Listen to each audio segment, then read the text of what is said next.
안녕하세요. 저는 이제 부록이 된 40대 남성입니다. 사실 이런 사연 채널에는 관심이 없었던 저였는데 최근 우연히 유튜브에 뜬 이곳의 사연을 하나 읽게 되면서 관심을 가지게 되었습니다.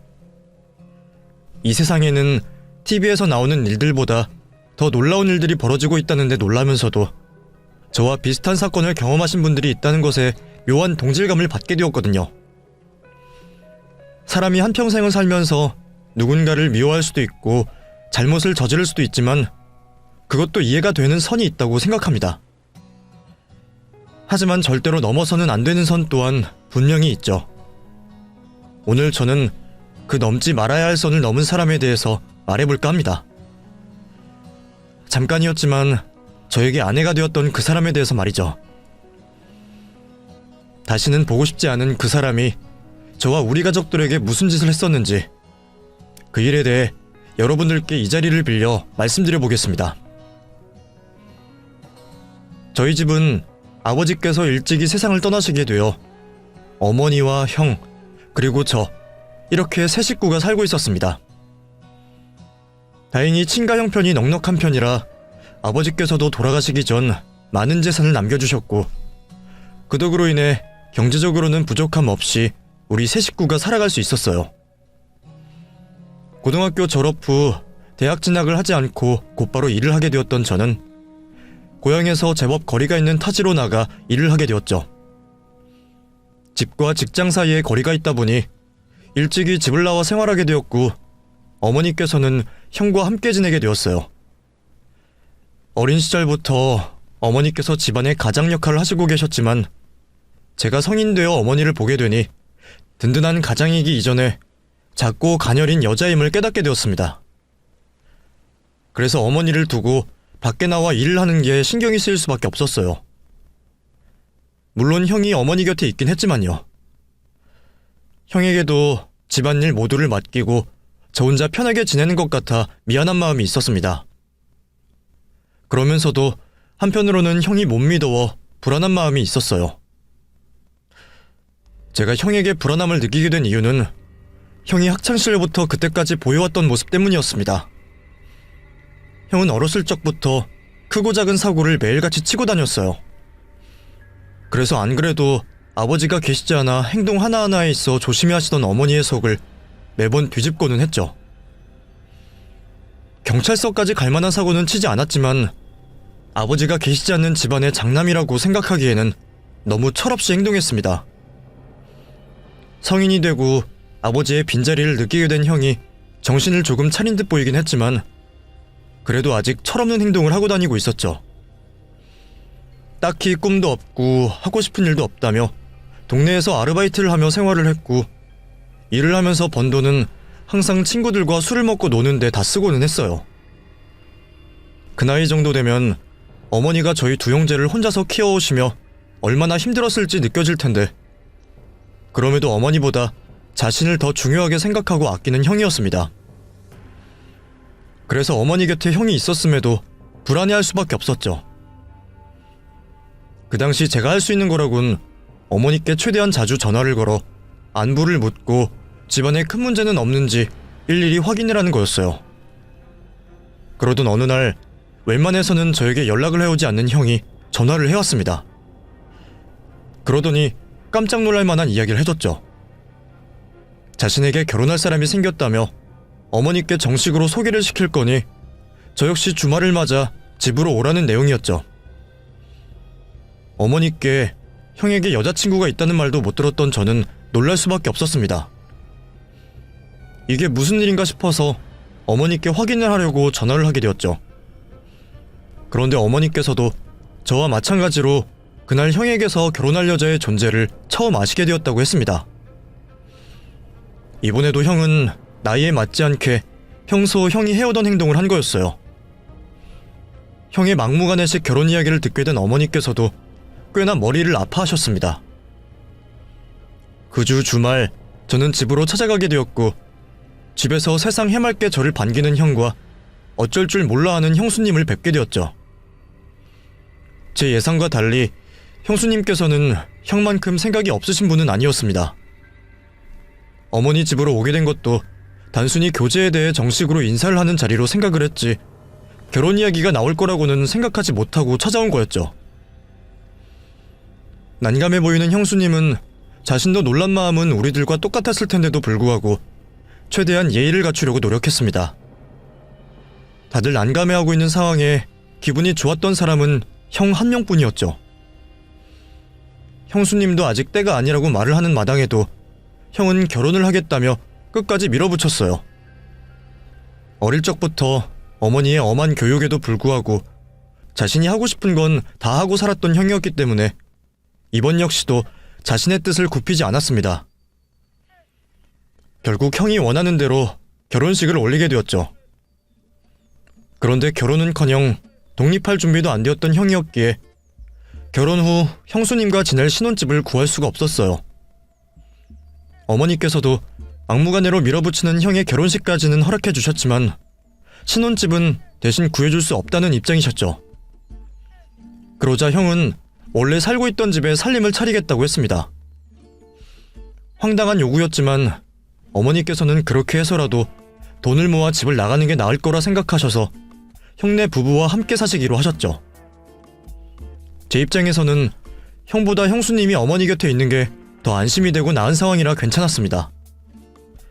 형수님과 가깝게 지내지 않아 형수님의 모든 걸 알 수 없었지만 성품도 착해 보였고 어머니께 잘하기도 했으니까요. 그렇게 형과 형수님은 어머님 댁에서 같이 살게 되었고 형수님 덕에 저도 한결 마음 편히 타지 생활을 할 수 있었죠. 이후 시간이 지나 저 또한 이러던 곳에서 여자친구를 만나 연애를 즐기던 중이었습니다. 결혼할 나이가 되긴 했지만 그때 당시 저는 결혼에 대한 관심이 하나도 없었어요. 그런 저와 달리 여자친구는 하루빨리 결혼을 하여 가족을 꾸리고 싶다는 말을 입에 달고 살았죠. 한 귀로 듣고 한 귀로 흘릴 수 있었지만 여자친구의 환경 때문에 신경 쓰일 수밖에 없었어요. 여자친구는 다른 가족 없이 혼자 살고 있었거든요. 성인이 되고 부모님께서 사고로 세상을 떠나시게 되면서 여자친구는 홀로 외롭게 살아가고 있었습니다. 그런 여자친구의 상황 때문에 저는 결혼에 대한 제 솔직한 생각을 말하지 못하고 결혼 준비가 덜 되었다는 탓을 하며 결혼을 미루고 있었죠. 제가 결혼에 대해서 먼저 말을 꺼내지 않자 여자친구는 자신의 조급한 마음을 숨기지 않고 저를 닥달하듯 결혼을 하자며 직접적으로 말을 해왔어요. 자신의 경우 연애의 최종 목적은 오로지 결혼이라며 자신과 결혼할 생각이 없거나 더 미룰 생각이면 솔직하게 말을 해달라고 말했습니다. 여자친구를 사랑하고 있었고 헤어지기는 싫었습니다. 그러면서도 아직 결혼은 하고 싶지 않았어요. 그렇다고 결혼에 대해 제 생각을 솔직하게 말하면 여자친구는 당장 제 곁을 떠날 모습이었습니다. 빠른 결정이 필요했고 이렇게 된 거 어차피 하게 될 결혼 지금 해버리자라는 생각을 하게 되었죠. 어머니께서도 제 결혼을 바라고 계셨고 그동안 만나왔던 여자친구를 믿을 수 있었기 때문에 이 결정이 후회되진 않을 거라고 생각했어요. 그렇게 어머니께 결혼에 대해 말씀을 드리게 되었습니다.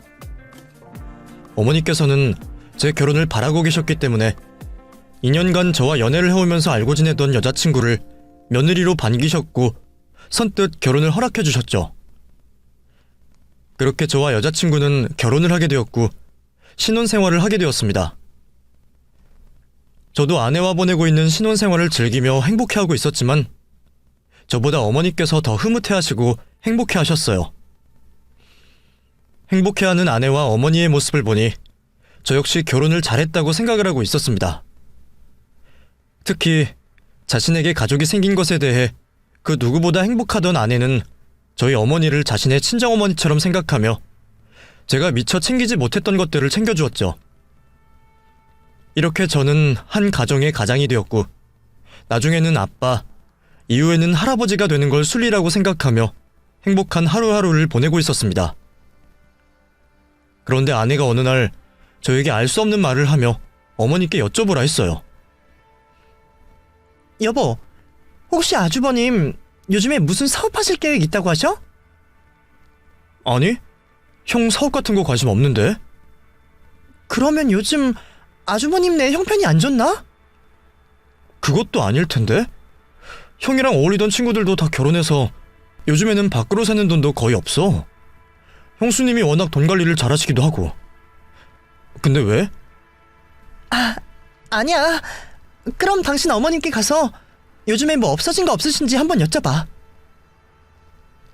아내가 하는 이상한 말을 별로 개의치 않았던 저는 겸사겸사 들린 어머니 댁에서 어머니께 아내가 물어보라는 말을 스쳐 지나가듯 여쭤보게 되었습니다. 별일 없을 거라고 생각하고 말이죠.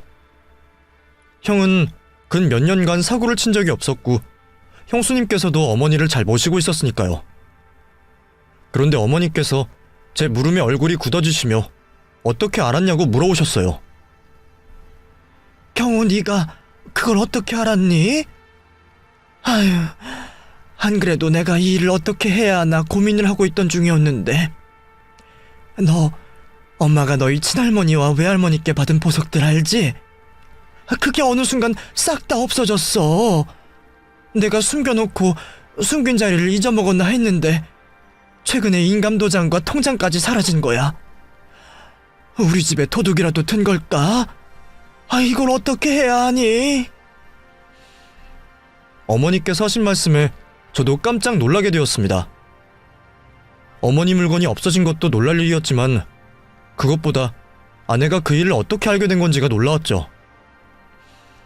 집으로 돌아가 아내에게 어머니 사정을 어떻게 알게 된 거냐고 물어보게 되었어요. 당신 어머니 물건이 없어진 걸 어떻게 알았어?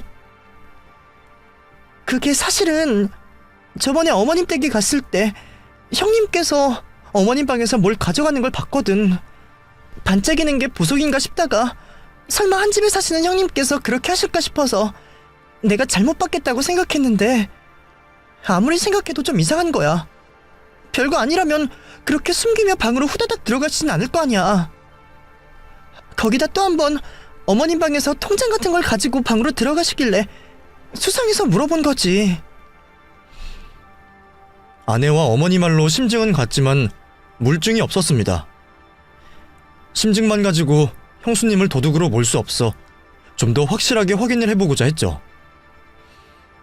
아내에게 형과 형수님 그리고 어머니를 모시고 외식을 하자고 밖으로 불러내게 했고 저는 그 사이에 집으로 들어가 형네 방에 어머니 물건이 있는지 확인을 해보기로 했죠.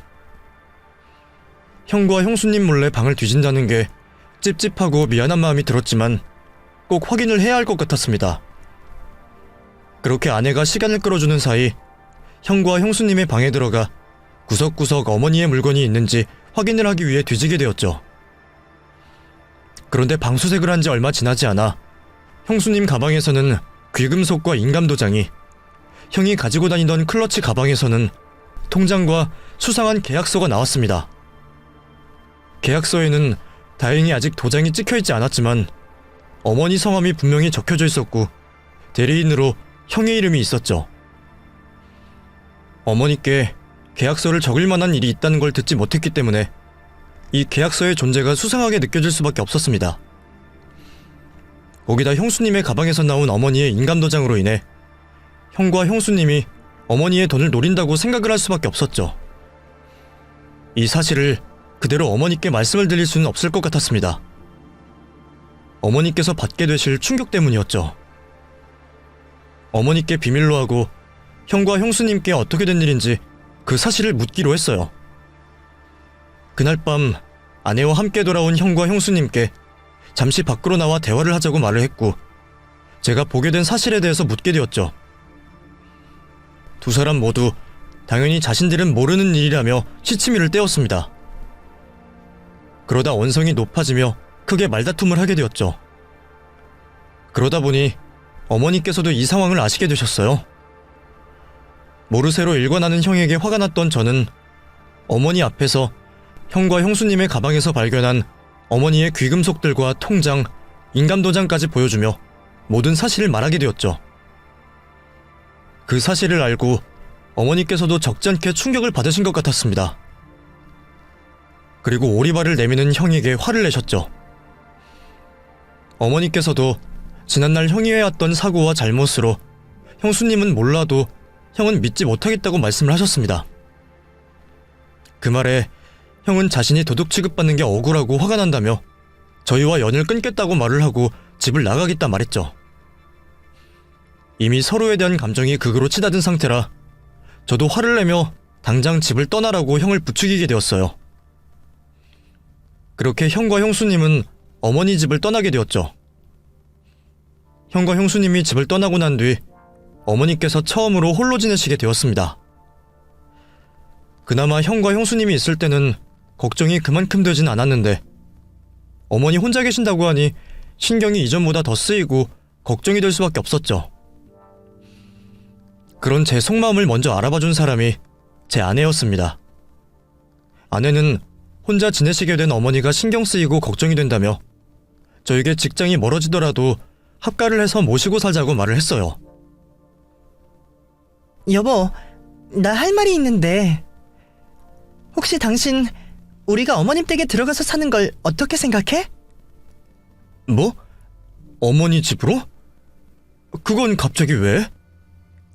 솔직히 당신도 어머니 저렇게 혼자 되시고 나서 신경 쓰이지 않아? 당신은 어떤지 모르겠지만 나는 요즘 매일 어머니 걱정으로 일에 손이 잡히지 않아. 계속 틈틈이 안부 전화 드리곤 있지만 내 눈으로 확인을 하지 않으니까 걱정이 된다고. 어머니께서도 우리 걱정시키지 않으시려고 안 좋아도 좋다고 말씀하실 걸 아니까 더 걱정돼. 우리 어머님 댁으로 들어가면 회사랑 집이 멀어져서 운전해야 하는 당신 피곤해질 거라는 건 아는데 저러다 어머님께 무슨 일이라도 생기면 그때 되어서 후회하지 않겠어? 우리가 진작에 모시고 살았으면 이런 일 없을 거라는 후회. 당신 힘들더라도 우리가 모시고 살면 안 될까? 내가 당신에게도 어머님께도 더 잘할게. 며느리로서 혼자 된 시어머니를 모시려고 마음을 가진다는 게 쉽지 않은 일이라는 걸 알고 있었습니다. 요즘 세상 예전만큼 시집살이를 하지 않는다고 해도 제 발로 불편해질 수도 있는 자리를 자청해서 할 사람이 몇 없다는 것도 알고 있었죠. 그래서 저 또한 어머니가 걱정되면서도 아내에게 그 어떤 말도 하지 못하고 있었습니다. 그런데 아내가 고맙게도 제가 말을 꺼내기도 전에 합가 이야기를 꺼내준 거죠. 그런 생각을 해줬다는 것만으로도 아내에게 너무 고마웠습니다. 다른 건 몰라도 아내와 하게 된 결혼만큼은 제 평생 가장 잘한 선택이라고 생각이 들었죠. 이런 여자를 두고 결혼 생각이 없었던 과거의 제가 한심할 정도였어요. 그렇게 아내의 고마운 제안을 전 감사하게 받아들였고 어머니께 저희 부부의 뜻을 전한 뒤 합가를 하게 되었죠. 합가를 하고 난 뒤 혹시 모를 고부간 갈등으로 긴장을 했던 것과 달리 아내는 어머니와 저보다 더 사이좋게 지냈습니다. 같이 지내기 전에도 어머니를 잘 챙기던 아내는 합가를 하고 난 뒤로는 그전보다 더 알뜰살뜰히 어머니를 챙겨주며 생활을 했죠. 어머니 역시 형수님과 지낼 때보다 안색이 더 좋아진 것 같아 저도 마음 편히 직장을 다니며 생활할 수 있었습니다. 이제 다른 문제 없이 행복한 시간만 보내게 될 줄 알았죠. 그런데 어머니와 같이 생활을 시작한 지 채 1년도 되지 않아 안 좋은 일이 집안에 생기게 되었습니다. 어느 날부터인가 어머니께서 달라진 모습을 보이셨어요. 어머니께서 딱히 목적 없이 집안 구석구석을 돌아다니기 시작하셨고 저와 마주치시면 자신이 어떤 이유에서 그 자리에 있게 된 것인지 기억을 못하시거나 놀라시기 시작하셨죠. 점점 더 잦아지는 어머니의 이상 행동에 자식으로서 당연히 걱정이 될 수밖에 없었습니다. 생각이 현실이 될까 싶어 최대한 안 좋은 쪽으로 생각하지 않으려고 했지만 요즘 우리 사회에 심각한 문제인 노인 치매를 생각하지 않을 수가 없었어요. 그래서 저도 어머니께 조심히 제 생각을 말씀드리며 같이 병원을 다녀오는 게 어떻겠냐 여쭤보게 되었죠. 하지만 어머니께서는 자신의 몸을 자신이 더 잘 아신다며 병원을 같이 가는 걸 한사코 거부하셨습니다. 어머니께서 완강히 거절을 하시니 저도 어쩔 도리가 없었죠. 아내에게 어머니께 조금 더 신경을 써달라고 부탁을 하게 되었습니다. 그런데 얼마 뒤 어머니께서는 저와 아내를 부르시고는 자신이 치매 판정을 받았다고 말씀하셨어요. 경호, 네가 한 말이 신경 쓰여서 얼마 전 내가 친구와 함께 병원을 다녀왔는데 오늘 그 결과가 나왔다. 치매라고 하더구나. 생긴 치매, 나을 수는 없다고 해도 진행 정도를 늦출 수는 있다고 하니 내일부터 병원 다니면서 치료를 받아볼까 한다. 내가 치매라고 하더라도 너희들한테 피해를 끼치진 않을 거야. 병원은 오늘 같이 가준 예준 엄마와 같이 가면 되고 집에선 내가 알아서 약을 먹을 테니 너희들은 따로 신경 쓸 필요 없어. 어머니, 어떻게 자식이 되어서 가만히 있어요? 저랑 이 사람이 어머니 모시고 병원 다닐게요. 됐다. 늙어서 자식한테 기대는 게 제일 꼴보기 싫은 행동이야. 내가 알아서 할 테니 너희는 신경 쓰지 마라. 치매 증상 때문인지 어머니께서는 신경질적인 태도를 보이시며 저희가 치료를 돕겠다는 걸 거절하셨습니다. 스트레스를 받으시면 치매에 더 좋지 않다는 말에 어머님 친구분께 부탁을 드리는 걸로 대신하기로 했죠. 그런데 어머니의 상태는 날이 갈수록 나빠지기 시작하셨습니다. 치료를 받고 있음에도 치매의 증상이 더 자주, 주기는 더 짧게 나타나기 시작하셨죠. 급기야 나중에는 바로 눈앞에 있는 아들인 저를 못 알아보시기까지 하셨습니다. 너무 빠른 치매의 진행 속도에 당황하고 있을 때 아내가 집에서 어머니를 모시기보다는 요양원에 모시는 게 좋을 것 같다며 말해왔어요. 당신 내가 어머님을 우리 친어머니라고 생각하는 거 알지? 그러니까 오해하지 말고 들어. 집에서 모시면서 병원 치료하는 거 지금 어머님 상태에서는 더 안 좋은 것 같아. 내가 24시간 옆에 있는다고 해도 잠깐 한눈을 판 사이에 무슨 일이 생길지 모르잖아. 내 생각에는 전문 인력이 대기 중이고 시설도 완비된 치매 전문 요양원이 더 나을 거라고 생각해. 어머니 치매 판정 받으시고 우리가 얼마나 모시고 있었다고. 잠깐 건강이 악화되셔서 치매가 급격히 진행된 것처럼 보일 수도 있어. 심리적으로나 육체적으로 안정이 되시면 다시 좋아질 수도 있을 거야. 그건 당신 생각이고 어머니 친구분 말씀 못 들었어? 치료가 무의미하다고 말씀하시잖아. 당신 마음 아는데 지금 이 상황에서는 어머님께 더 나은 환경에서 생활하실 수 있게 해드리는 게 더 중요해. 이성적으로 판단하면 아내의 말이 맞았습니다. 제 마음이 불편하다는 이유로 집에서 모시고 있어봤자 어머니만 힘들게 하는 거였죠. 결국 아내의 말에 따라 요양원에 어머니를 모시기로 했고 형에게 연락을 하여 현재 상황을 전하게 되었습니다. 어머니를 더 전문적인 곳에서 관리를 받으실 수 있기 위해 선택한 결정이었지만 제 마음이 편할 리가 없었습니다. 저희 부부와 같이 사시고 난 뒤 치매가 오신 것도 잘 보살펴드리지 못하고 결국 요양원으로 모시게 된 것도 전부 저희 부부 탓으로만 느껴졌죠. 자식으로서 어머니께 죄송한 마음만 가득했습니다. 불효자가 된 것 같아 어머니를 똑바로 쳐다보지 못하고 아내에게 어머니를 맡기고 피해 다녔습니다. 그러다 어머니께서 요양원으로 들어가시는 날이 얼마 남지 않았을 때 마음속으로만 품고 있던 죄송한 마음을 털어놓고자 어머니 방으로 들어가 독대를 하게 되었죠. 마침 아내가 장 보러 나간 뒤라 아내의 눈치를 보지 않고 마음 편히 속마음을 말할 수 있을 듯 싶었습니다. 제가 자신의 방으로 들어오자 어머니께서는 저를 쓱 한번 쳐다보시고는 다시 눈에 초점을 놓으셨어요. 그 모습을 보니 마음이 저릿저릿해져 왔습니다.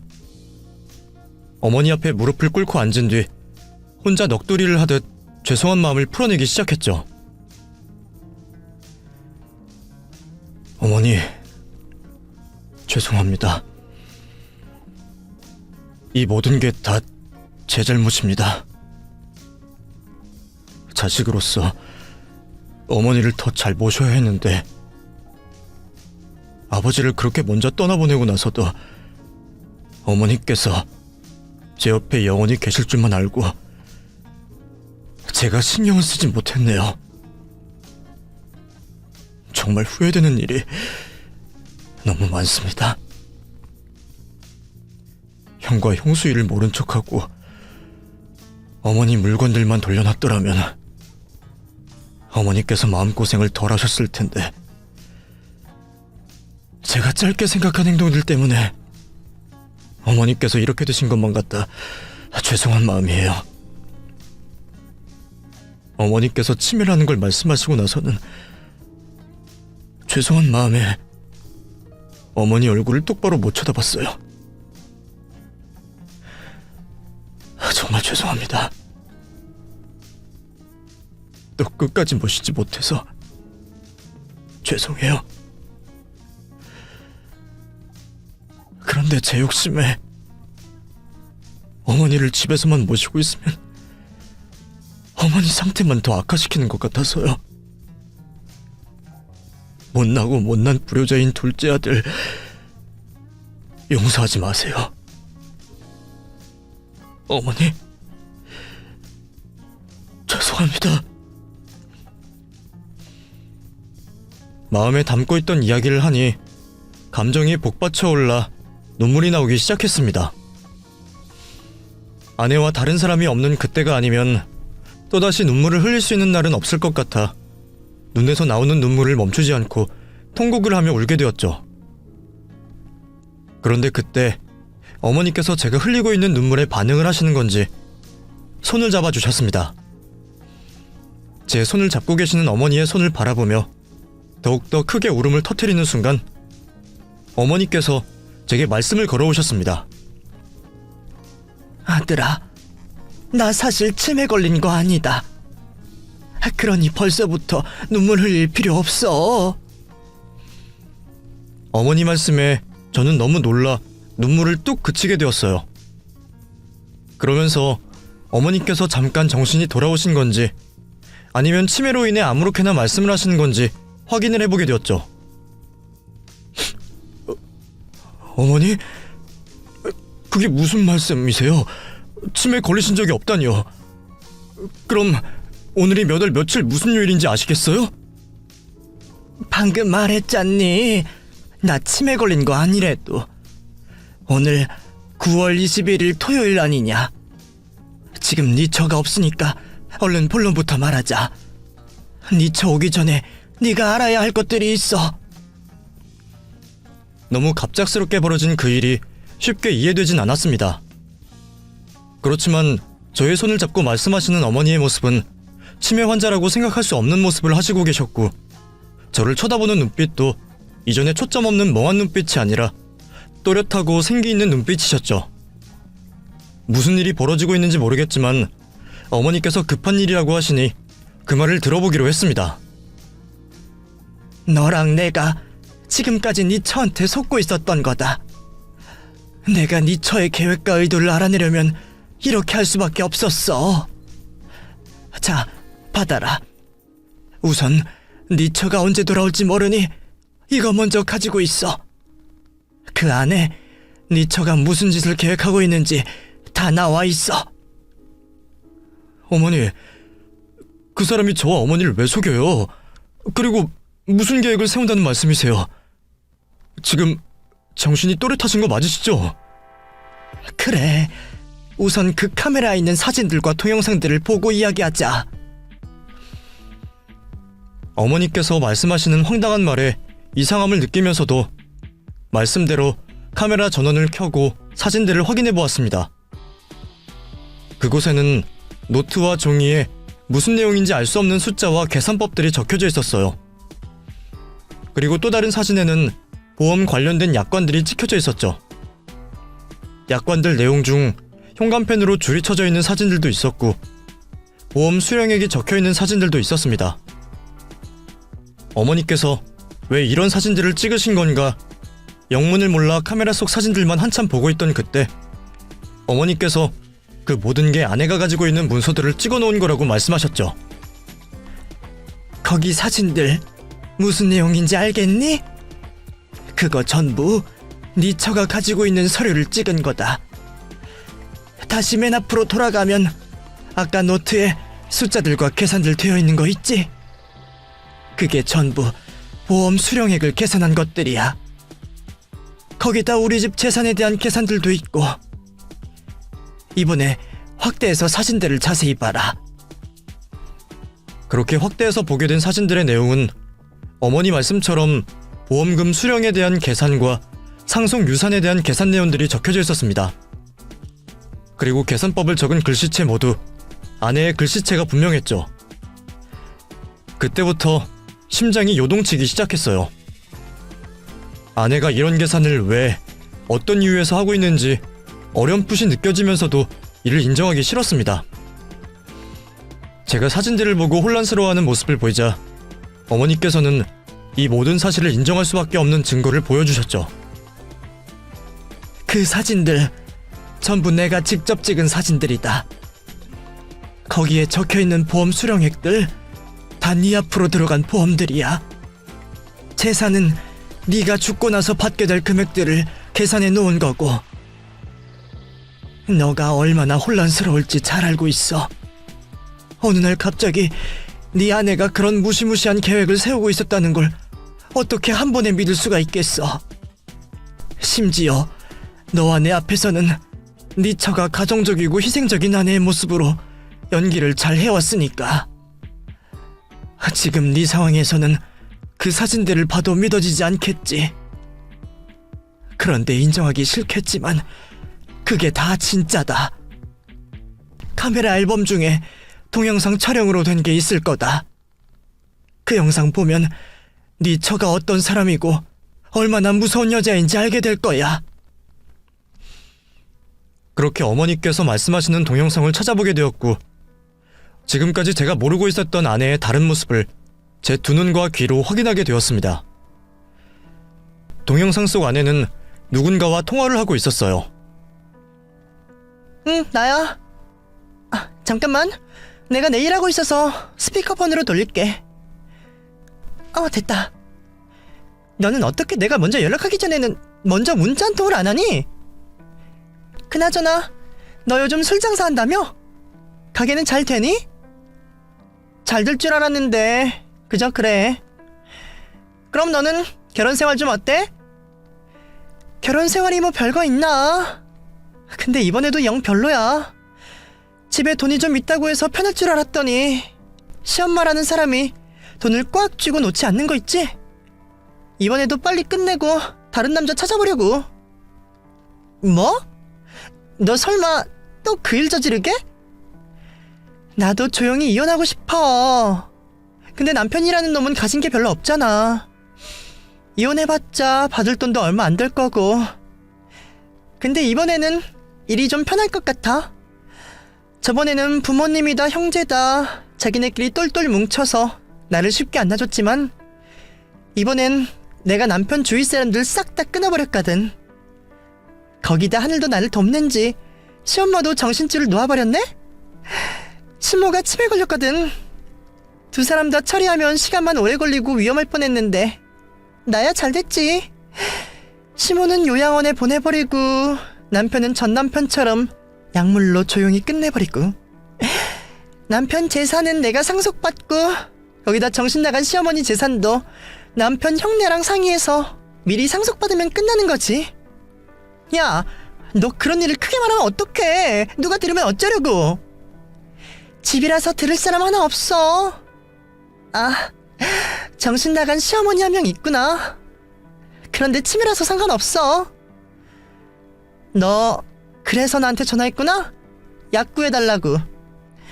너 이번에도 잘할 수 있을 것 같아? 괜히 걸려서 나까지 경찰서 왔다 갔다 하게 만들면 안 돼.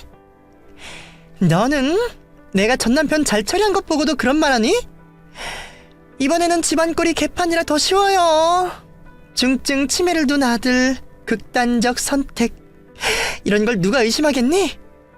너는 약만 준비해주고 마음 편히 돈만 받으면 되는 거야. 미리 약 준비해줘.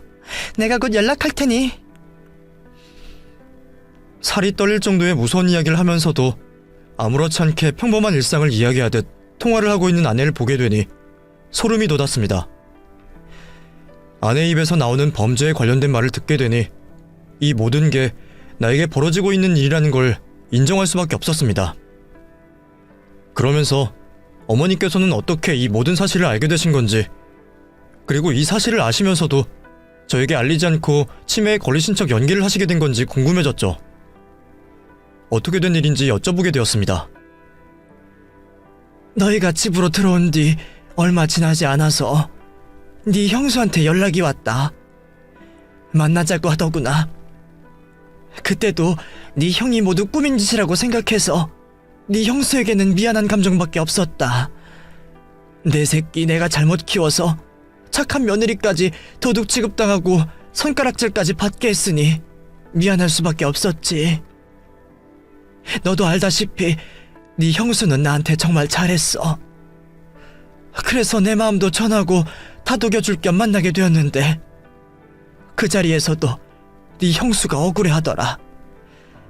자신도 그렇고 네 형도 절대 내 물건에 손을 댄 적이 없다고 말하면서 너도 사회생활도 하고 인생을 살아봐서 알겠지만 왜 사람이 진심으로 말하면 느껴지는 게 있잖니? 네 형수가 하는 말에서 그 진심이 느껴졌어. 그러면서 네 형이 또래들보다 정신을 못 차리긴 했어도 뒤에서 부모 물건 훔쳐서 몰래 사고 칠 사람이 아니라고 하는 거야. 억지를 부리고 생대를 쓰더라도 앞에서 대놓고 도와달라고 하지 그렇게까지 할 사람은 아니라고 말이다. 나도 화를 냈을 때야 감정이 격해져서 네 형을 의심하고 훔친 거라 확신을 했지만 그때 되어서 생각을 해보니 네 형수 말이 맞는 거야. 너도 생각해봐라. 네 형이 어떤 큰 사고를 치고 일을 벌려도 앞에서 대놓고 했었잖아. 돈이 필요했으면 나에게 도와달라고 했을 아이야. 그때부터 뭔가 이상하다고 느껴지기 시작하더구나. 그래도 사람이라는 게 혹시 모르니 네 형이 했을 수도 있을 거라고 생각했고 또 그게 아닐 수도 있을 거라 생각했다.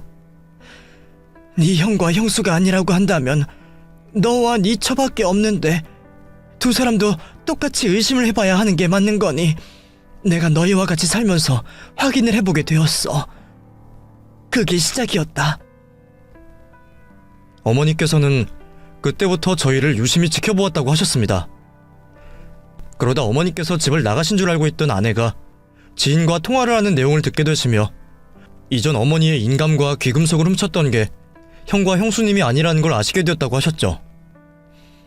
어머니의 물건을 훔쳤던 건 모두 아내의 짓이었고 저에게 말을 흘려 어머니께 여쭤보게 한 거였어요. 아내의 거짓말을 몰랐던 저는 모든 계획을 아내와 공유를 하게 되었고 제 계획에 맞춰 아내가 미리 상황을 만들어 놓았던 거였죠. 형과 형수를 어머니 곁에서 내쫓게 되어 자신의 1차적 계획이 성공했다며 좋아하는 며느리를 보며 어머니께서는 뭔가 더 큰 계획이 있다는 걸 아셨다고 했습니다. 그런데 우연히 듣게 된 그날의 사건 이후 아내는 조금의 틈도 보이지 않았다고 해요. 그 정도 모습을 보이니 저도 아내에 대해 이상하다는 점을 알아차리지 못하고 생활하고 있었던 거죠. 어머니께서는 그렇게 철두철미하게 자신의 본 모습을 숨기는 며느리가 더 수상하게 느껴졌다고 합니다. 그리고 아내가 자신을 숨기면 숨길수록 그 새까만 속셈이 느껴졌다고 하셨어요. 하지만 좀처럼 그 속셈에 대해서는 알아낼 수가 없었다고 합니다. 결국 어머니께서는 며느리가 자신을 신경 쓰지 않는 방법에 대해 고민을 하시게 되셨고 그렇게 생각해내신 것이 치매 환자인 척 연기를 하시기로 한 거죠. 어머니께서 자신이 치매 환자라고 밝히셨지만 아내는 바로 경계심을 풀지 않았다고 했습니다. 그래서 그 경계심을 풀기 위해 어머니께서는 더 심한 행동을 하시며 자신의 치매의 진행 속도가 빠르다는 걸 저희에게 보여주시려고 하셨다고 해요. 그러시면서 틈틈이 아내의 속셈을 알아내려고 움직이셨죠. 어머니께서 저희들 방 앞에 길을 잃은 듯 서서 계셨던 것도 온 집의 서랍을 열어 물건을 꺼내셨던 행동들도 모두 아내의 속셈을 알아내시려고 하신 행동들이었죠. 그런 모습을 보고 저와 아내는 어머니의 치매 상태가 악화된 거로 생각을 했던 겁니다. 그 덕분에 어머니께서는 아내의 경계심을 풀 수 있었다고 했어요. 그렇게 어머니께서 치매를 걸리셨고 치매 증상 또한 많이 안 좋다고 확신을 한 아내는 방심을 하고 있다 결국 어머니에게 그 장면을 포착되게 되었던 거죠. 모든 사실을 말씀해주신 어머니께서는 아내가 무서운 여자라며 당장 이곳에서 자신과 함께 몸을 피하고 이혼 소송을 하라고 말씀하셨습니다. 저 역시 방금 전까지 사랑스러운 아내라고 생각했던 여자가 중대한 범죄를 저지른 범죄자였고 저의 목숨도 돈과 바꾸려는 여자였다는 것에 말할 수 없는 공포감을 느꼈습니다. 다행히 아직 우리 가족들 중 누구 하나 신체적으로 금전적으로 피해를 본 게 없어서 다행이었죠.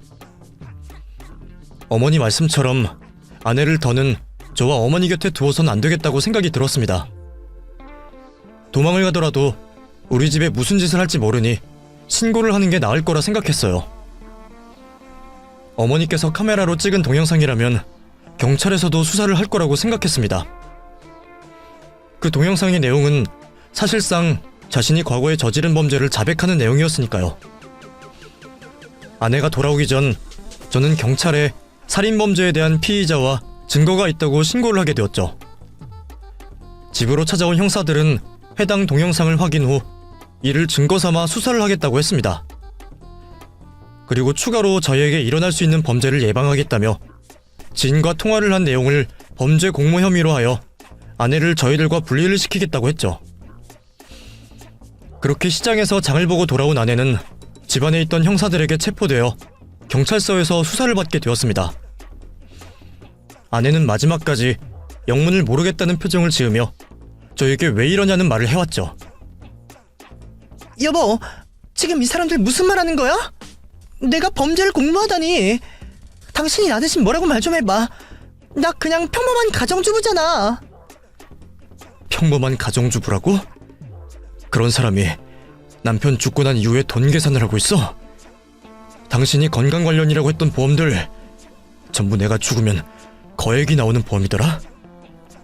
그걸 계산한 내용 저 카메라에 들어있어. 우리 어머니께서 전부 다 찍어 놓았다고. 그리고 당신, 나 이전에 결혼한 남자, 그 남자는 어떻게 한 건데? 나도 그 남자처럼 어떻게 하려고 했던 거잖아. 그래서 우리 형수님, 어머니와 내 곁에서 떨어뜨려 놓은 거고, 어머니와 나 한꺼번에 죽이려다 계획 수정한 내용까지 모두 다 알고 있어. 더 이상 그 순진한 척하는 연기 하지마. 그게 더 소름 돋으니. 제가 모든 것을 알고 있다는 말을 하자 아내는 한순간 표정이 바뀌며 차갑고 무서운 얼굴을 드러냈습니다. 이제 더 이상 자신을 숨길 필요가 없다는 듯한 표정이었죠. 이후 아내는 범죄 공모 혐의와 전남편에 대한 살인 혐의로 구속수사를 받게 되었습니다. 그리고 수사 결과 혐의 내용들 모두가 사실로 밝혀지면서 교도소에 수감되게 되었죠. 당연히 아내와는 이혼을 하게 되었고 결혼 생활에 종지부를 찍게 되었습니다. 그리고 아내의 거짓말에 속아 형과 형수님을 의심했던 일에 대해 사죄를 하게 되었죠. 제가 형이었더라면 자신들을 파렴치한 도둑들로 몰아세운 저를 쉽게 용서할 수 없었을 텐데 형은 제가 내민 사죄의 손길을 잡아주었어요. 그렇게 저와 형 그리고 형수님은 화해를 하게 되었고 지금은 우리 가족 모두 어머님 댁에서 생활하고 있습니다. 전 처음 한 연애와 결혼에 너무 뜨겁게 대인 탓인지 아직은 결혼도 연애도 하지 않고 혼자서 생활하고 있어요. 어머님과 형은 결혼을 하지 않는 저로 인해 걱정을 많이 하는데 전 아직 별 생각이 없네요. 현재까지는 혼자서 지내고 조카들을 돌보며 가족들과 있는 시간으로 충분한 것 같습니다. 언젠가는 저에게도 좋은 여자가 나타나 줄 거고 그때 되면 결혼에 대해서 생각해 보려고요. 그럼 지금까지 제 이야기를 들어주신 모든 분들께 감사하다는 말씀 전해드리고 저는 이만 글을 마치도록 하겠습니다. 감사합니다.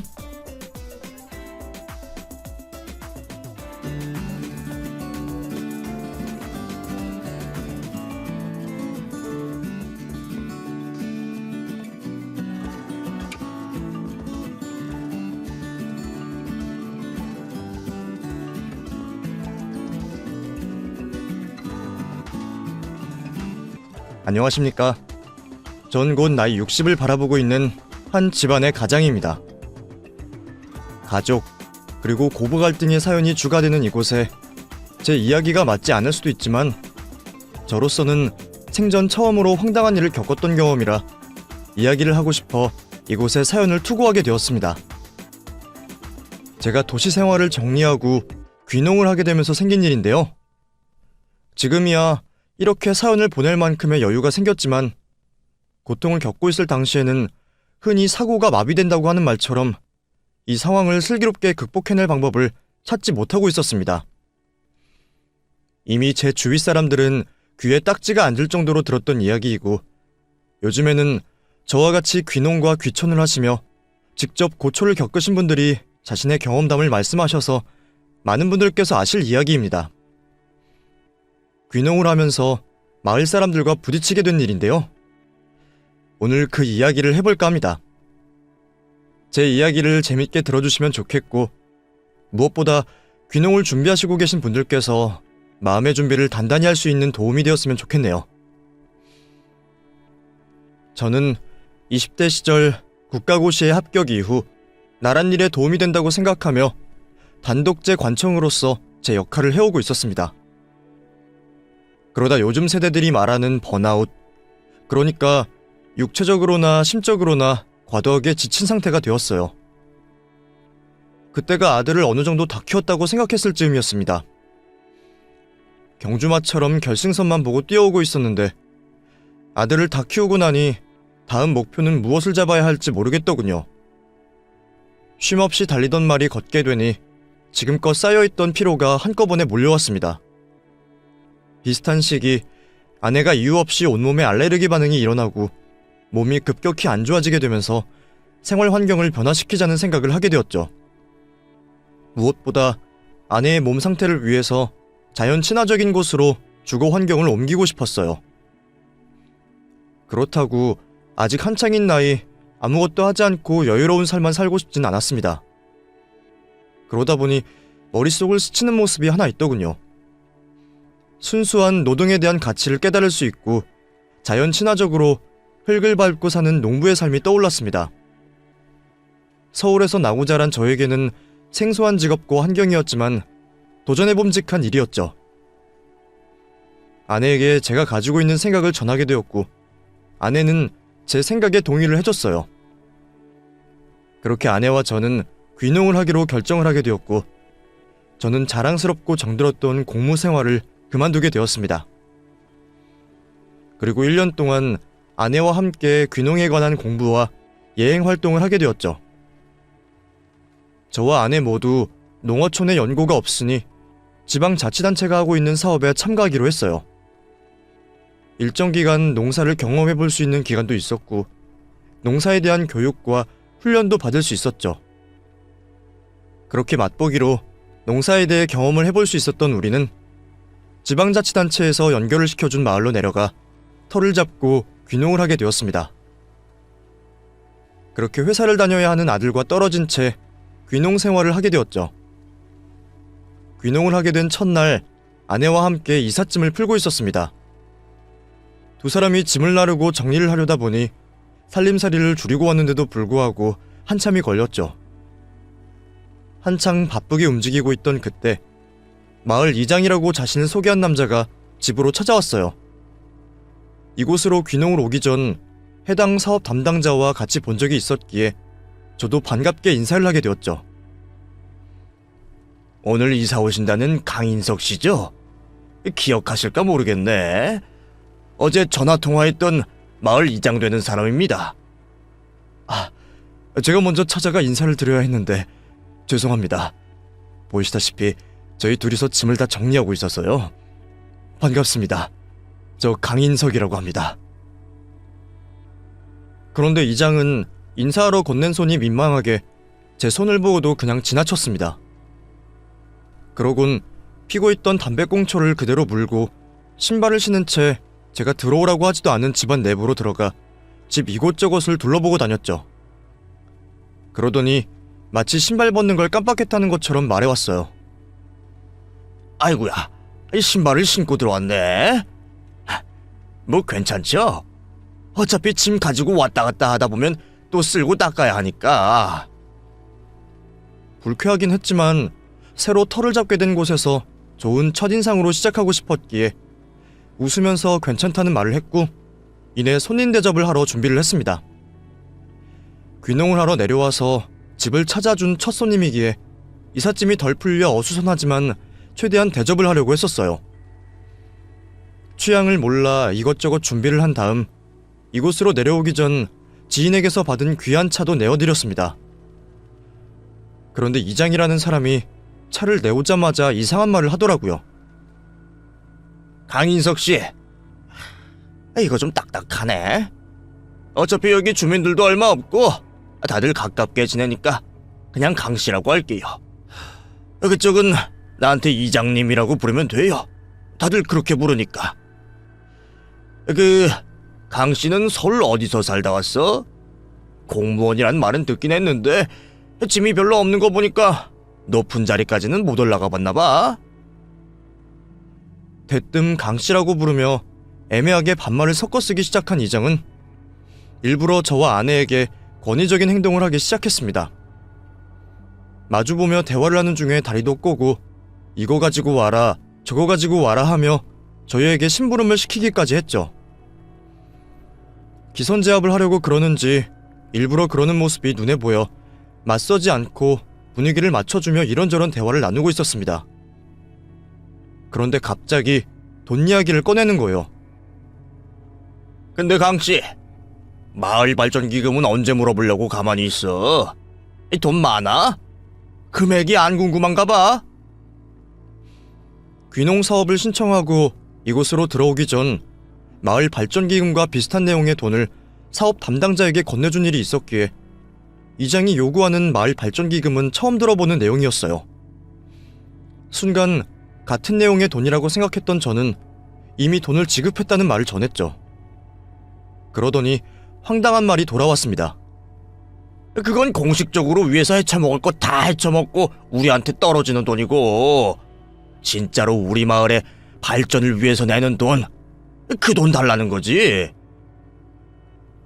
그제서야 이장의 말뜻을 알 수가 있었습니다.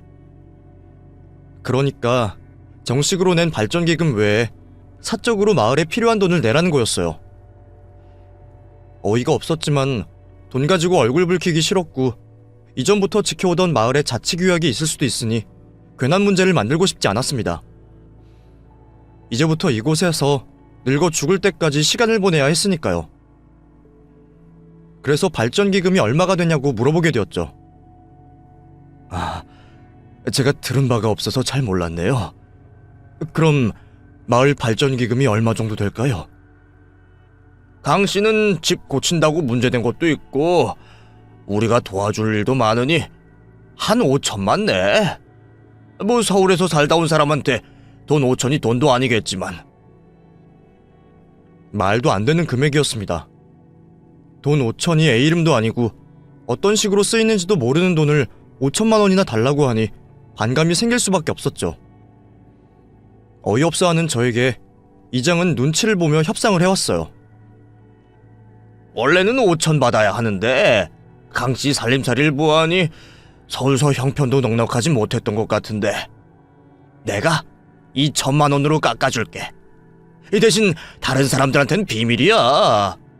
그리고 돈을 3천이나 아꼈는데 나한테 틈틈이 작은 성의도 좀 보여주고. 말만 마을을 위한 돈이라고 하고 있었지 사실상 갈취나 다를 게 없었습니다. 그쯤 되니 돈 액수를 떠나 1,000원짜리 한 장도 줄 수가 없었어요. 얼굴에는 최대한 불쾌함을 숨긴 채 발전기금이라 요구하는 돈을 줄 수 없겠다고 말했습니다. 그랬더니 이장은 방금 전까지 잘 마시고 있던 찻잔을 발로 차며 기분 나쁜 티를 내기 시작했어요. 아니 강씨, 앞으로 우리 마을 살면서 마을 주민들한테 돈 받을 일 하나도 없을 것 같아? 타지에 와서 사람들 불안하게 만들고 우리가 개척해놓은 터전에서 살려면 그에 맞는 돈을 내야지. 그냥 쓰겠다는 건 완전 도둑놈 심보 아니야. 말씀이 좀 지나치십니다. 말씀하신 명목의 비용은 귀농 사업을 담당하는 군청이 냈습니다. 그리고 이웃 간에 서로 돕고 사는 거지 그 돈에 따라 행동하는 게 어디 있습니까? 의례적으로 내는 돈 같아서 웬만하면 내려고 했는데 무슨 몇천 단위로 금액을 말씀하세요? 그럼 내가 그 돈 낼 테니 어떤 식으로 어떻게 쓰이는지 확인할 수 있겠습니까? 그럼 뭐 내가 강씨 속여서 내 주머니 챙긴다는 소리야? 이 사람이 서울에서 살다 와서 이러나? 왜 일을 어렵게 만들어? 당신 지금 내가 촌에 산다고 무시하는 거야? 그리고 못 내겠다고 쉽게 말하면 되는 걸 뭘 그렇게 어렵게 말을 해? 당신 괜히 말 꼬아서 나 알아듣기 어렵게 하려는 거지? 하여튼 이 도시놈들은 지네들이 다 알고 지네들 말만 맞는 줄 알지? 강씨 당신이 우리 마을로 들어온 거야. 로마에 가면 로마법 따르듯 당신은 우리 말을 따라야 한다고. 내가 여기 통장 번호 알려주고 갈 테니 며칠 안으로 발전기금 내놓고 우리 한마을 사람으로 살아갑시다. 알겠어요? 관계도 없는 열등감을 표출하고 돌아간 이장을 보면서 귀농 생활이 예상처럼 쉽지는 않겠구나 싶었습니다. 그날부터 저와 아내의 귀농 생활은 꼬이기 시작했어요. 물론 그때는 얼마나 고생을 하게 될지 모르고 있었지만요. 다음날 아침 짐 정리를 끝마친 저와 아내는 일찍이 집을 나와 미리 준비한 선물을 가지고 마을 주민들 집으로 찾아가 인사를 올리게 되었습니다. 그런데 다들 아내와 저에게 차갑게만 대하더군요. 낯선 외지인의 방문에 아직은 어색해서 저러나 싶어 본체 많지 않은 주민들의 모습에도 최대한 밝게 웃으며 다가갔죠.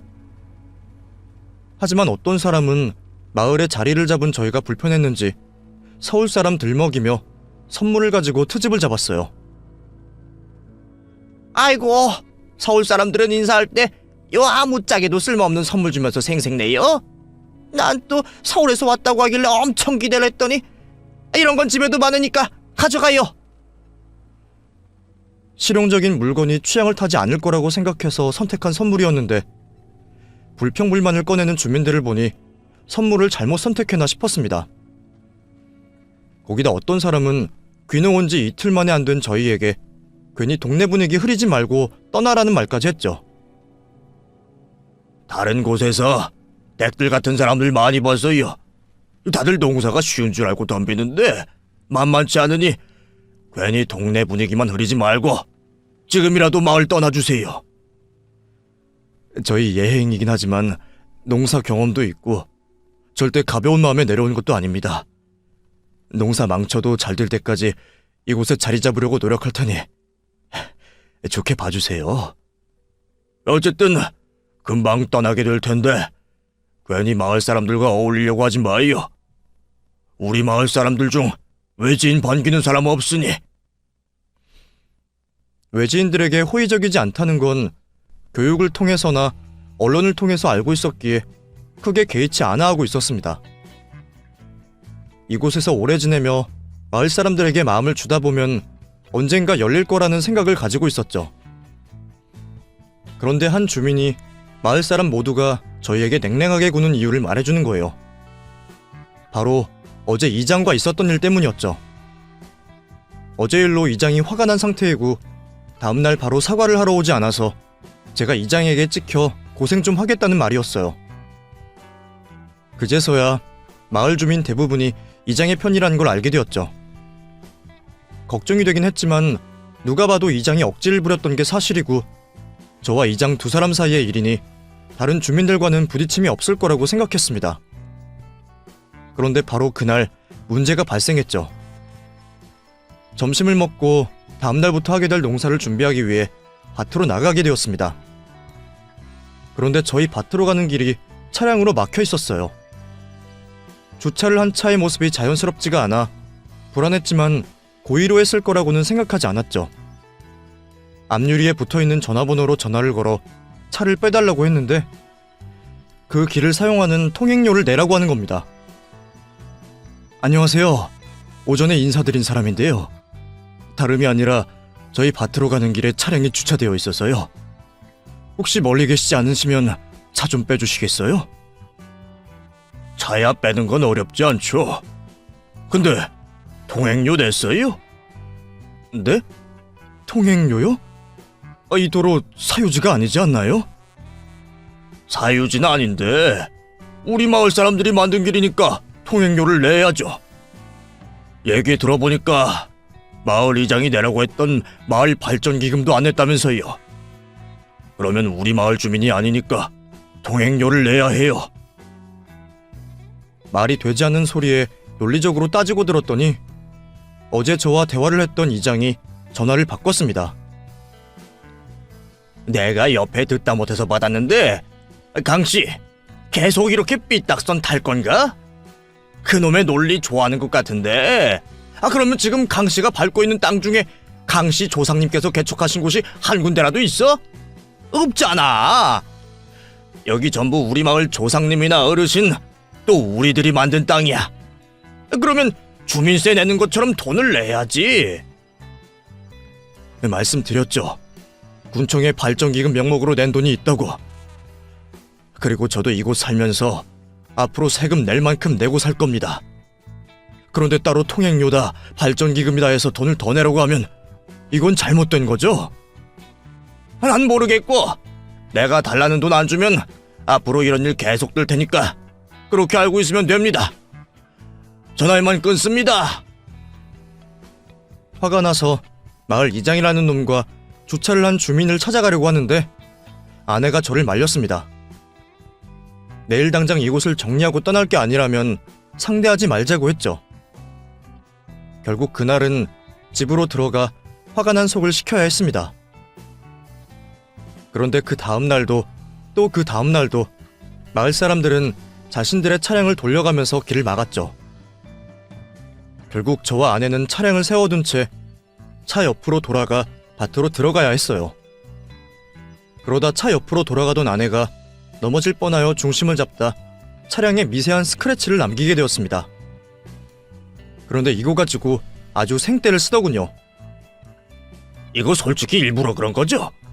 그러지 않고서야 어떻게 여길 긁어먹어? 일부러 그런 거 아니고요.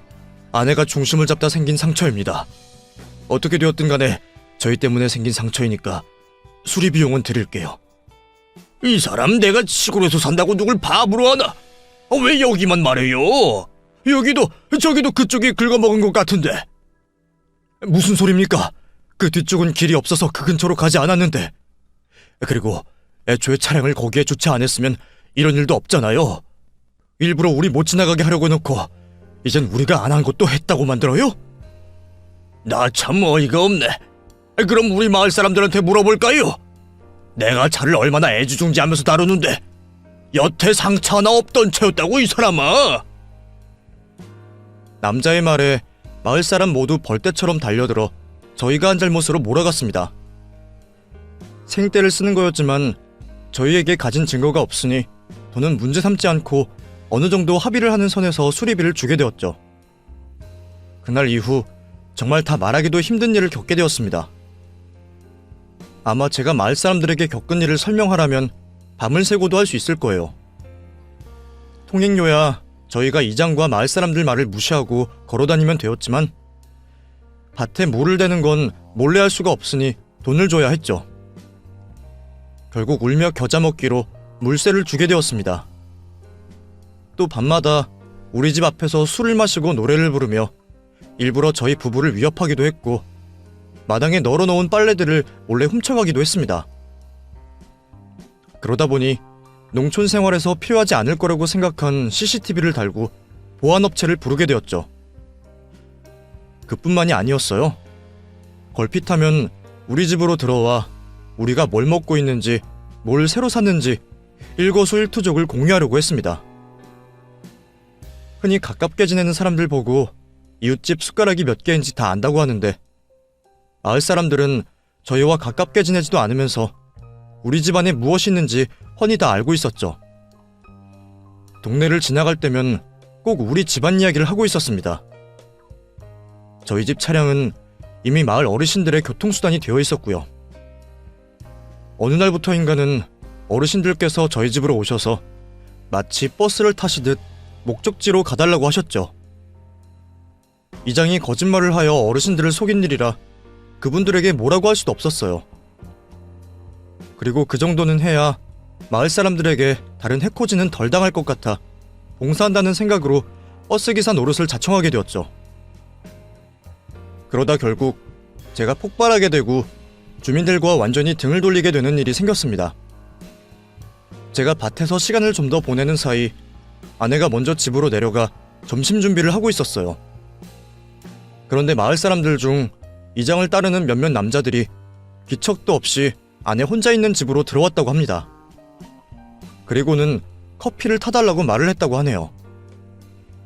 저희 부부는 믹스 커피를 마시지 않고 원두를 갈아서 마시는 드립 커피를 마시고 있는 터라 설명을 하고 커피를 내주게 되었는데, 그거 가지고 신맛 나는 가짜 커피 가지고 와서 촌사람 취급하며 놀린다며 아내에게 윽박을 지르고 갔다고 합니다. 밭에서 내려온 제가 아내에게 그 말을 듣고 길길이 화를 냈는데, 아내는 그 사람들이 이런 일 겪고 또 찾아오겠냐며 이번에도 저를 말렸어요. 자신들이 말한 것처럼 촌사람이라 진짜 커피 모르는 거니 무시하라며 화를 내고 있는 저를 말렸죠. 그런데 그 일이 있고 얼마 지나지 않아 또 아내 혼자 있는 집에 자기들 마음대로 벌컥 문을 열고 남자들이 들어왔다고 합니다. 이번에는 자신들이 직접 믹스 커피를 가지고 와서 아내 보고 커피를 타보라며 던졌다고 했어요. 자기들 손으로 직접 탈 수도 있는 커피를 아내에게 타보라고 시킨 건 분명 안 좋은 의도가 깔려있는 거라고 생각이 들었습니다. 과거 80년대, 90년대 다방에서 일하는 여자들에게 커피를 시키는 것과 같은 의도라고 느껴졌어요. 아내 혼자 있는 집을 마음대로 들어왔다는 것도 화가 나는 판에 더 이상은 참을 수가 없었죠. 아내에게 커피를 타게 한 주민들에게 찾아가 화를 내며 멱살을 잡고 주먹 다짐을 하기 일보 직전까지 갔습니다. 당신들 지금 뭐 하는 거야? 우리 집사람이 당신 커피나 타주는 사람이야? 양손 다 있으면 직접 커피 타먹으면 되는 걸 가지고 왜 남의 집 마음대로 들어와서 커피를 타라 말아야? 아니, 동네 사람들끼리 커피 좀 얻어먹을 수 있지, 그거 가지고 사람 멱살을 잡아? 당신 미쳤어? 얻어먹어? 그런 놈이 볼 일도 없는 남의 집까지 커피를 들고 와서 커피 타오라고 시켜? 누굴 바보로 알아? 당신들 일부러 이러는 거잖아. 이것들이 내가 참고 가만히 있으니까 사람을 물러봐. 아내에게 커피를 타게 했던 남자들과 다툼을 벌이고 있을 때 이장이 나타나 중재를 하는 척하며 저에게 동네를 떠나거나 발전기금을 내놓으라는 말을 또다시 해왔습니다. 이거 참, 자네들까지 왜 이래? 아무리 외집 사람이 이상한 짓을 한다고 해도 자네들까지 이러면 안 되지. 그만해. 아이 강씨, 이거 지금 뭐 하는 거야? 왜 조용한 동네를 시끄럽게 만들어? 왜 순한 사람들 들쑤시고 다니냐는 말이야? 내가 말했지. 좋게 지내고 싶으면 발전기금을 주던가 아니면 그냥 우리 동네 나가달라고. 왜 이렇게 고집을 피워? 서울은 어떤지 모르겠지만 여기는 강씨 하고 싶다고 다 되는 곳이 아니야. 서로 더 큰일 생기기 전에 빨리 결정해줘. 돈을 내고 마을 주민이 되던가 아니면 고향 찾아가던가. 그 말에 더 흥분을 하게 되었고 잡아 죽이겠다며 이장에게 달려들었죠. 다행인지 아닌지 모르겠지만 아내가 미리 경찰을 불러 큰일은 치르지 않게 되었어요. 그날 이후 저는 마을 사람들에게 생긴 적의를 숨기지 않았습니다. 물론 마을 사람들 뒤에서 저를 괴롭히라고 지시하고 조정하는 이장에게도 증오하는 모습을 숨기지 않았죠. 그렇게 마을 주민들과는 더 멀어지고 따돌림을 받으며 괴롭힘을 받고 있을 때 구세주처럼 다른 귀농 가구가 마을로 들어왔습니다. 드디어 마을 주민들 이외에 마음을 터놓고 이웃으로 지내게 될 사람들이 생겨 기뻐하고 있었죠. 그런데 이장은 저를 타겟으로 잡았는지 다른 귀농 가구에게는 마을 발전 지원 기금의 발자도 꺼내지 않았다고 했습니다. 그리고 그 귀농 부부에게 저와 아내가 도시에 있을 때 범죄를 저질러 이웃 주민들의 손가락질을 이기지 못하고 시골로 들어와 살게 되었다는 거짓말까지 지어냈죠. 아니라고 말해봤지만 마을 사람들 모두 한 통속으로 다른 귀농 가구를 속이고 있으니 저희 말을 믿어줄 리가 없었어요. 결국 그 집 사람들과도 어울릴 수가 없었죠. 새로운 마음, 건강한 몸을 찾기 위해 선택한 귀농이 오히려 도시와 직장에 있을 때보다 더 큰 스트레스로 다가오자 너무 힘들었습니다. 일주일 내내 그곳에 있으면 괜히 몸이 더 아픈 것 같아 아내와 함께 아들의 집으로 올라가게 되었죠. 집을 나서는 것도 일이었습니다. 혹시 마을 사람들이 우리 부부가 없는 틈을 타 집에 무슨 짓을 할까 싶어서 문단속을 몇 번이나 해야 했죠. 그렇게 주말을 맞아 올라간 아들의 집에서 괴로운 마음에 과음을 하게 되었고, 아들에게 이전까지 말하지 못했던 귀농을 하고 난 이후의 사건들을 말하게 되었어요. 그리곤 술에 취해 잠들게 되었죠. 다음 날이 밝고 저와 아내는 집으로 돌아갈 준비를 하고 있었습니다. 그런데 아들이 저희와 함께 귀농한 집으로 내려갈 채비를 하고 있는 거예요. 혹시 어제 저에게 듣게 된 이야기 때문에 저희와 내려가는 건가 싶어 사전에 엄한 일은 방지하고자 저희들끼리 가겠다고 했죠. 내일 출근하면서 뭐하러 우릴 데려다 주려고 해. 버스 타고 가면 금방이야. 넌 그냥 집에서 쉬어라. 저도 딱히 할 게 없어서 그래요. 드라이브나 할 겸 모셔다 드리는 거니 저 너무 신경 안 쓰셔도 돼요. 너 혹시 어제 내가 말한 일 때문에 이런 거 아니지? 그렇다면 괜히 너까지 나설 필요 없어. 아니에요. 정말 모셔다 드리고 바로 올라올 거예요. 아들의 말을 듣고 우려하던 일은 생기지 않겠구나 싶었습니다. 제가 묻는 말에 저렇게 대답을 하기도 했고, 덩치는 남산만 했어도 성격은 여리고 착한 아이라 화 한 번 제대로 낸 적 없는 아이였으니까요. 그렇게 내려갈 준비를 마친 우리는 아들의 차를 빌려 타고 집으로 향하게 되었죠. 고속도로를 타고 내려갈 때까지는 아무렇지 않았는데 지역 톨게이트를 지나고 마을에 가까워지자 괜히 긴장이 되기 시작했습니다. 아내 역시 불안해 보이는 건 마찬가지여서 제가 아내의 손을 꽉 잡아주었죠. 드디어 육안으로 마을이 보이기 시작했고 마을 어귀에 진입을 하여 집으로 향하던 때였어요. 그런데 하필 그 시간에 이장과 그를 따르는 마을 주민들이 한데 모여 있었습니다. 낯선 차량이 마을에 들어오니 다들 경계하는 눈빛을 보였고 마치 검문을 하듯 아들의 차량을 멈춰 세웠죠. 어디 들어가는 거예요? 저희 부모님 댁으로 모셔다 드리려고요. 이장은 내려진 창을 통해 빠르게 뒷좌석에 있는 저와 아내를 훑어봤습니다.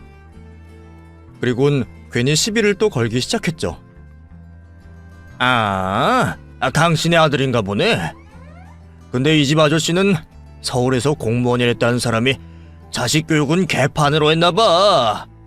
어째 어린 애새끼가 어른 보고도 인사를 먼저 하지 않고 지 할만만 먼저 이야기하고. 괜히 시비를 걸어오는 이장 때문에 아들도 당황해하고 있을 때 이장은 전에도 말해왔던 길 이용료와 함께 발전기금을 아들에게 재촉을 해왔습니다. 됐고, 자식 새끼가 왔으니 부모가 미루는 거 해결하고 가. 그쪽 부모님이 이 마을에서 살면서 발전기금 아직도 안 낸 거 알고 있지? 그리고 지금 자네 차량이 밟고 있는 길, 이 길 통행료도 아직까지 안 내고 저렇게 버티고 있네. 자네도 부모님 데려다주고 집으로 올라가야 할 거 아니야. 그런데 우리 땅 밟았으니 사용료를 내야지. 안 그래? 긴 말 할 거 없고 내가 금액 불러줄 테니 지금 계좌이체하고 가. 지금 우리 아들한테 무슨 말을 하는 겁니까? 당신 왜 애먼 사람한테까지 억지를 부려요? 상혁아, 저 사람 말 신경 쓰지 말고 우리는 여기서 내릴 테니 차 뒤로 빼서 집으로 가. 말이 통하지 않는 사람이니 아들과 더 이상 말을 섞게 할 수 없었습니다. 아들에게 돌아가라고 했죠. 그런데 그 순간 제 이야기가 끝나기도 전에 아들이 자신의 차문을 힘껏 열었어요. 그러다 운전석까지 얼굴을 들이밀고 있던 이장이 길바닥에 나자빠졌죠. 저희 부부가 깜짝 놀라하는 사이 아들은 넘어진 이장을 양손으로 일으켜 세워 멱살을 잡았습니다. 어린 놈의 새끼가 이게 뭐하는 짓이야? 너 이 새끼, 너네 애비애비가 이러라고 시켜서 온 거지? 이것들이 내가 누군 줄 알고 이따위 짓을 해? 너 이러고도 니네 애비애비가 여기서 무사히 붙어있을 줄 알아? 차에서 내리고는 뒷문을 잠근 아들로 인해 잠시 동안은 아들이 이장에게 하고 있는 행동을 지켜볼 수밖에 없었어요. 아들에게 매달려 있는 이장은 말은 강한 어조로 하고 있었지만 잔뜩 겁을 먹은 듯한 표정이었습니다. 그럴 만한 것이 앞에서 설명한 것처럼 아들의 덩치가 상당히 큰 편이었거든요. 키는 190이 넘고 오랫동안 헬스를 해와서 몸이 떡하니 벌어져 있었습니다. 평생 농사를 지어온 이장도 다부진 체격이긴 했지만 아들에 비하면 비실비실한 몸이었죠. 이장은 자신의 말을 귓등으로 듣지 않는 아들을 쉽게 제압할 수 없겠다고 생각이 들자 저와 아내를 지목하며 사람들을 선동하기 시작했습니다. 김씨 뭐해? 어서 사진 찍어. 내가 이놈의 새끼한테 협박당하는 거랑 저기 전현놈들 차에 앉아서 지켜보고 있는 것까지. 저거 보이지? 저것들이 지 아들한테 복수해달라고 사주한 거야. 에라이 못된 년놈들. 애초에 마을에 어울리지 않으려고 한 외지 사람 들이는 게 아니었어. 저것들이 우리 마을 필요한 건 다 이용해놓고 막상 우리 마을에 와서 내놓은 게 뭐가 있어. 지들만 잘 먹고 잘 살려고 저러는 거 아니야. 저런 년놈들 많아지면 원래 잘 살고 있던 우리 마을 사람들 다 쫓겨난다니까. 다들 그렇게 생각 안 해? 저것들 아주 우리 땅에 발끝 하나 못 들이게 쫓아내야 돼. 그래야 된. 말을 이어가던 이장은 갑자기 바닥에 쓰러지며 가슴을 부여잡았습니다. 이장의 헛소리를 듣고 있던 아들이 허리춤에 차고 있던 무엇인가를 이장 가슴에 꽂았거든요. 아들에게 가슴을 맞은 이장은 과장된 몸짓과 소리를 치며 바닥에 뒹굴었습니다. 아이고 나 죽겠네 나 죽겠어. 다들 이거 봤지? 이제 하다 못해 이것들이 사람까지 친다니까. 아이고 아이고. 한참 동안 엄살을 부리던 이장은 자신의 손에 잡히는 신문을 옆으로 치워놓다 무엇을 봤는지 다시금 신문을 들어 확인을 했죠. 그리고는 저와 신문을 번갈아 봤습니다. 그러더니 갑자기 이장의 얼굴이 새하얗게 질려갔고 엎어진 자세에서 그대로 무릎을 꿇고 기어오며 저에게 빌기 시작했죠. 아이고 강씨 아니 형님 제가 죄송합니다. 저보다 형님이시고 귀한 분인데 제가 몰라 뵀었습니다. 코딱지만한 시골 촌구석에 있다 보니까 제가 세상 돌아가는 걸 모릅니다. 또 제가 무식하긴 얼마나 무식합니까? 제가 앞으로 두 분께서 저희 마을에 생활하실 때 불편한 거 하나 없게 만들 테니 제발 이전 일은 없었던 일로 좀 부탁드리겠습니다. 제가 정말 잘못했습니다. 방금 전까지만 해도 입에 험한 말만 늘어놓던 이장이 갑작스레 태도를 바꿔 저와 아내에게 하지 않던 존칭을 쓰고 잘못을 했다며 빌어왔어요. 도대체 왜 이러나 싶어서 이장이 손에 들고 있던 신문을 펼쳐보았는데 그곳에서는 퇴직을 하기 전 찍힌 사진이 있었습니다. 그리고 그 옆에는 저와 절친한 후배 동료도 같이 나와 있었죠. 신문에 있는 그 사진을 보니 이장이 왜 이러는지 알 것 같았어요. 사실 사진 속 저와 같이 찍혀있는 후배는 제가 이곳으로 귀농을 하기로 결심을 하게 만들어준 사람이었고 동시에 이 마을의 유일무이한 자랑이자 지금까지 마을의 지원을 아끼지 않고 해주고 있는 사람이었죠.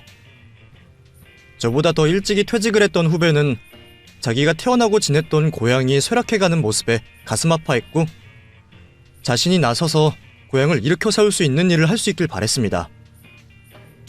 그래서 퇴직을 하고 1년간 휴식과 함께 공부를 했고 그렇게 시작한 일이 자신의 고향이 속해 있는 도 군청과 사기업들을 연결시켜 농업기술 연계, 귀농인 사업, 농업 활성화 투자 등등 인력난과 미비된 시설로 인해 고생을 하고 있는 지역의 발전을 도모하고 도움을 주는 단체회장을 하고 있었죠. 후배가 그 단체 일을 하고 자리를 잡아가고 있을 때 제가 퇴직을 하면서 귀농을 하기 위해 조언을 구하게 되었고 마침 후배 고향의 지방자치단체에서 귀농사업이 있다는 걸 듣게 되어 추천을 받았던 겁니다. 그래서 제가 그곳으로 오게 되었던 거였고요. 후배는 마을의 자랑이자 높은 자리까지 올라간 공무원 나으리였고 마을 발전을 위해서는 없어서는 안 되는 귀한 인물이니 귀한 대접을 받을 수밖에 없었겠죠. 후배 입장에서는 자기에게 후한 대접을 해주는 마을 사람들이 당연히 좋은 사람들이라고 생각을 했을 것이고, 그런 사람들 사이에서 제가 잘 적응을 할 거라고 생각해 저에게 그곳을 추천을 해주었을 겁니다. 아마 제가 첫날부터 그런 일을 당할 거라고 생각하지 못했겠죠.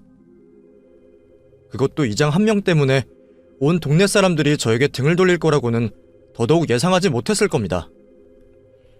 어찌되었든 아들에게서 신문을 건네받은 이장은 당연히 후배를 알아봤고, 저와 가까운 모습을 하고 있는 신문 속 사진을 보자 저에게 태도를 바꿨던 거죠. 비굴한 태도를 보이고 있는 이장에게 아들이 직접 저와 후배의 끈끈한 사이를 알려주었어요. 아들이 하는 말을 듣고 이장도 놀라고 있었지만 그 모든 내용을 옆에서 듣고 있던 마을 주민들이 더 많이 놀라고 있었습니다. 마을 사람 모두에게 존경을 받고 있었던 후배였던 만큼 아들의 말에 다들 자신들이 저와 아내에게 저지른 잘못들이 생각났는지 어쩔 줄 몰라 하고 있었죠. 마을 이장이 전보다 더 애타게 자신의 잘못을 빌어왔지만 그 인간에게 사과는 받고 싶지 않았습니다. 그때 하던 사과도 진심이 있다고는 생각이 들지 않았으니까요. 무릎을 꿇고 두 손을 싹싹 빌고 있는 이장을 무시한 채 저와 아내는 아들의 차량을 타고 집으로 들어갔습니다. 아들에게는 일이 잘못되었으면 어쩔 뻔했냐며 말을 하면서도 일을 해결해준 아들에게 고맙다는 말도 잊지 않고 해주었죠. 아들이 아니었으면 이장과 마을 사람들 행동에 지쳐 어렵게 결심한 귀농을 포기했을 겁니다. 한결 가벼워진 마음으로 아내와 아들과 함께 오늘 해결된 일을 축하하는 저녁 식사를 하게 되었고, 즐거운 시간을 보낸 뒤 아들을 집으로 돌려보내게 되었죠. 콧노래가 절로 나오는 상황에 아내에게 마저 쉬라고 한 뒤 저녁 식사를 하고 나온 설거지를 하고 있었습니다.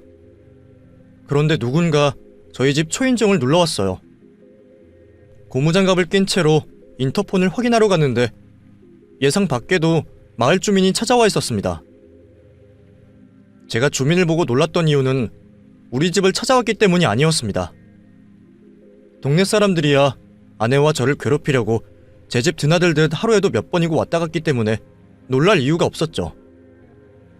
제가 놀란 이유는 그들이 초인종을 눌렀다는 거였어요.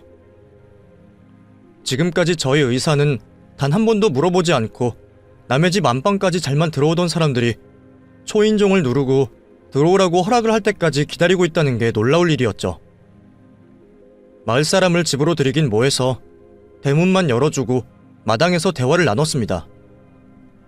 저와 있었던 일에 대해 사과를 하던 주민은 제가 지난 일들에 대한 사과의 표시라고 하며 직접 담근 담금주를 주고 갔어요. 그리고 그 사람을 시작으로 온 동네 사람들이 연이어서 저희 집 초인종을 누르고 방문을 하기 시작했죠. 맨 처음 사람과 마찬가지로 다들 손에는 뭐 하나씩을 들고 와서는 저에게 사과를 했습니다. 그리고 그 중에는 마을 이장 역시 있었죠. 다른 사람은 몰라도 이장에게만큼은 받은 대로 대가품을 해주고 싶었어요. 그래서 제가 처음 이사를 왔을 때 이장이 저에게 했던 행동 그대로 했죠. 인석이 형님, 제가 정말 잘못했습니다. 무식하고 못난 놈이 완장 찼다고 훌륭하신 형님 못 알아보고 까불었습니다. 그러니 용서해 주세요. 제가 좀 전에 말씀드린 것처럼 앞으로는 성심성의껏 형님을 모시고 농사 짓는데 아무런 문제 없도록 돕겠습니다. 그러니 못난 아우 용서 좀 해주세요. 이건 약수한 건데 저와 제 안사람이 직접 손수 만든 겁니다.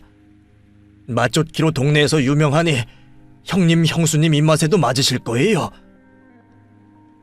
서울 사람 인심이 없다느니 정성이 없다느니 별별 소리를 다 해놓고 겨우 이런 거 가지고 성의 표시라고 내밀어?